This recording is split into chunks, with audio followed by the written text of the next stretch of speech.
Good morning all, this is Deborah, another video short this morning.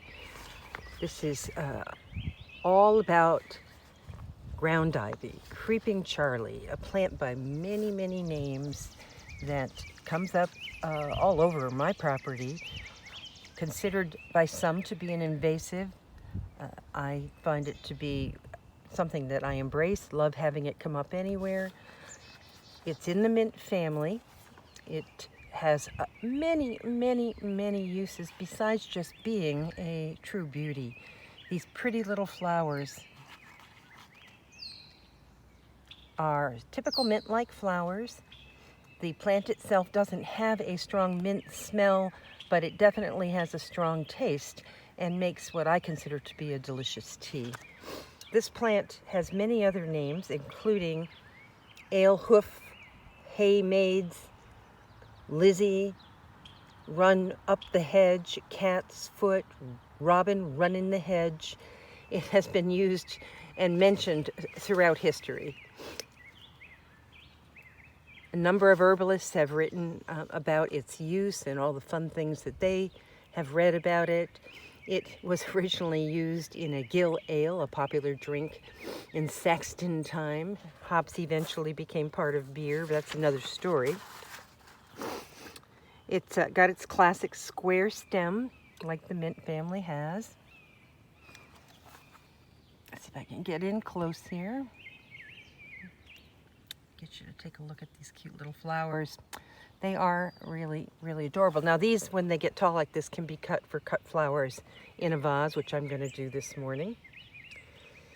The herb itself has a long history of use in magic and divination, although I just do use it for healing myself. It gets gathered on a day like this. This is Mother's Day. Happy Mother's Day all, and it's nice and sunny.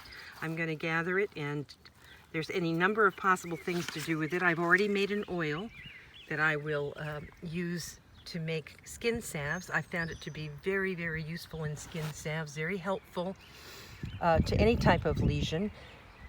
I've also used it on myself on what I felt was a precancerous skin condition. I actually used the leaf fresh under a Band-Aid on top of my funny looking skin thing for a couple of weeks, and lo and behold, the whole thing disappeared, cleared up, and replaced by normal skin. I don't know if it was a fluke, but it seemed to work for me. You can make a tincture out of this or an alcohol extract just by covering it with some type of vodka, at least 80 proof, and using the fresh herbs. You can pack in a jar and cover up, and that can be used later on for a variety of purposes. I would encourage you to look that up. I'm not going to cover those exactly in here. You can make certainly a tea out of it. It's considered to be a spring tonic, helping to cleanse the body out of winter's various toxins that we tend to accumulate. It was used historically, interestingly enough, as something called painter's colic for lead poisoning, and it was helpful in cleansing the blood. Now this is an old use, obviously not necessarily being used today, but other people are looking at it for use in cancer treatments and HIV. Again, you have to look this stuff up. I'm not going to cover in this video, perhaps in another one. And this is the plant that is sometimes confused with two other little plants, henbit and dead nettle. I had mentioned those in a previous video.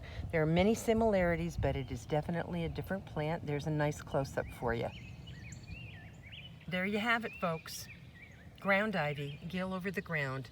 And if you have it, you're blessed. If you have too much, just move it or pull it out and put it in your compost. Your compost will thank you. I say use it. Use this little beauty. Love you. Bye-bye.